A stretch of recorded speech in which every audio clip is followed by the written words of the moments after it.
Up to date ज्ञान निलय में आपका स्वागत है।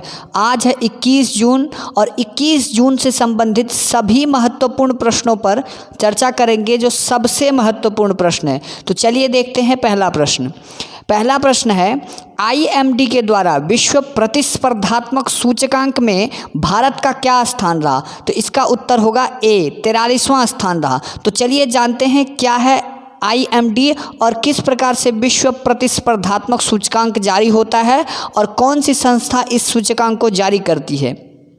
देखिए, इस सूचकांक को IMD संस्था जारी करती है, जिसका पूर्ण रूप है institute for management development.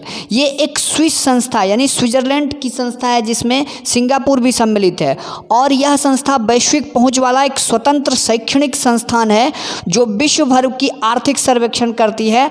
IMD जिसके अनुसार WCR यानी वर्ल्ड कॉम्पिटिटिव रेटिंग देती है, जिसे विश्व प्रतिस्पर्धात्मक सूचकांक भी कहते हैं। यह प्रतिवर्ष विकास से संबंधित सूचकांक को जारी करता है, जिसे WCR भी कहते हैं यानी वर्ल्ड कॉम्पिटिटिव रेटिंग भी कहते हैं। हिंदी में इसे विश्व प्रतिस्पर्धात्मक सूचकांक कहते हैं। तो इसमें भारत का स्थान जो रहा है वो इस प्रकार रहा है। देखिए, ये इसमें प्रथम स्थान स्विट्जरलैंड का रहा है, द्वितीय स्थान पे स्वीडन रहा है और तृतीय स्थान पे डेनमार्क रहा है। और अपना भारत का स्थान 43वां रहा है। ये भारत है, भारत के प्रतीकात्मक चिन्ह है। भारत का स्थान इसमें 43वां रहा है।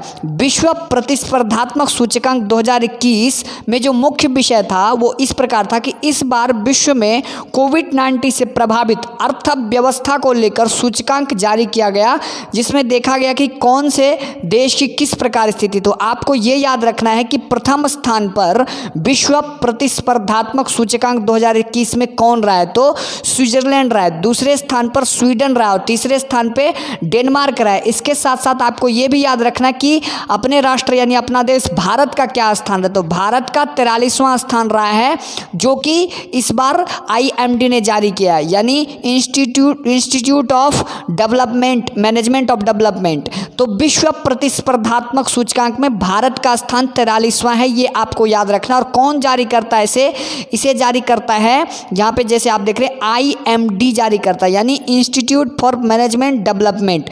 ये एक स्विस यानी स्विट्जरलैंड देश की एक शैक्षणिक संस्था है जो इसे जारी करता है। तो आपको ये तीन चीज़ याद रखना है कि प्रथम स्थान पे स्विट्जरलैंड है और अपना भारत देश 43वां है और इसे IMD जारी करता है। और इसका मुख्य ध्येय क्या था इस बार का? इस बार था कि विश्व में कोविड-19 से प्रभावित अर्थव्यवस्था को लेकर के यह सूचकांक जारी किया गया। तो चलिए देखते हैं अगला प्रश्न।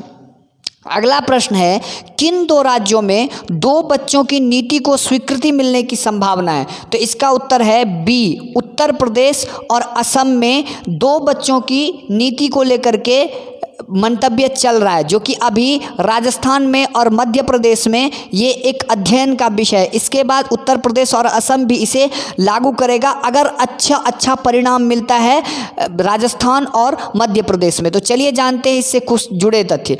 असम भारत के 7 सिस्टर कहे जाने वाले राज्यों में से एक है। बाकी सिस्टर राज्यों से घिरा हुआ है, जो कि त्रिपुरा, नागालैंड, मेघालय, मिजोरम, मणिपुर, अरुणाचल प्रदेश है। और इसके अलावा पश्चिम बंगाल राज्य से भी असम की सीमा जुड़ी है। और अंतर्राष्ट्रीय लेवल पर भूटान और बांग्लादेश से भी असम की अंतर्राष्ट्रीय सीमा साझा करते थे। ये एक ऐसा रोचक तथ्य है कि असम एक ऐसा राज्य है सप्तभगिनी में, 7 सिस्टर में, जो सभी राज्यों की सीमावर्ती क्षेत्रों में आता है। तो इस तरह से आप इस मानचित्र में देख सकते हैं, ये असम है, ये सभी सीमावर्ती क्षेत्रों में आता है।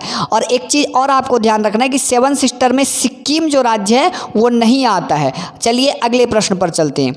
अगला प्रश्न है, वैक्सीन को जागरूकता के आधार को लेकर के सरकार ने किस अभियान का आरंभ किया? तो सरकार ने, इसका उत्तर है ए, सरकार ने जान है तो जहान है। चलिए जानते हैं इसके अन्य तथ्य के बारे में। देखिए, इसको जारी किया है यानी इसकी स्वीकृति के आधार पर मंतव्य देने वाले हैं केंद्रीय अल्पसंख्यक मंत्री मुख्तार अब्बास नकवी। ये है मुख्तार अब्बास नकवी, इन्होंने जारी करने का प्रणय लिया है। अब देखिए, क्या है जान है तो जहान है इस अभियान का मुख्य उद्देश्य? वैक्सीन से संबंधित अफवाहों को दूर करना और तथा उसमें धर्म गुरुओं की भी सहायता लेना। जैसे कई धर्म धार्मिक संबंधी या कोई सामाजिक संबंधी से कई सारे अफवाहें हैं वैक्सीन को लेकर के, तो उसे दूर करके एक सामाजिक रूप से सभी को वैक्सीन पहुंचे और जान है तो जहान है इस नारे के साथ सभी को वैक्सीन हो। और 21 जून से चौथे चरण आरंभ हो जाएगा वैक्सीनेशन का। तो इस जान है तो जहान है इस अभियान का यही मुख्य ध्येय है कि सभी तक वैक्सीन पहुंचे। तो चलिए देखते हैं अगला प्रश्न। कल हमने आपसे एक प्रश्न पूछा था कि संयुक्त राष्ट्र महासभा में पुनः किसे महासचिव नियुक्त किया गया, तो इसका उत्तर है ए एंटोनियो गुतेरेस, जो कि पुर्तगाल देश से हैं। तो चलिए देखते हैं आज का प्रश्न। आज का प्रश्न है निम्न में से किस राज्य से असम की सीमा नहीं लगती है। निम्न में से किस राज्य से असम की सीमा नहीं लगती है, नागालैंड से, सिक्किम से, मणिपुर से या पश्चिम बंगाल से। तो इसका उत्तर आपको कमेंट बॉक्स में देना है। हमें आपकी प्रतिक्रिया की प्रतीक्षा रहेगी। धन्यवाद।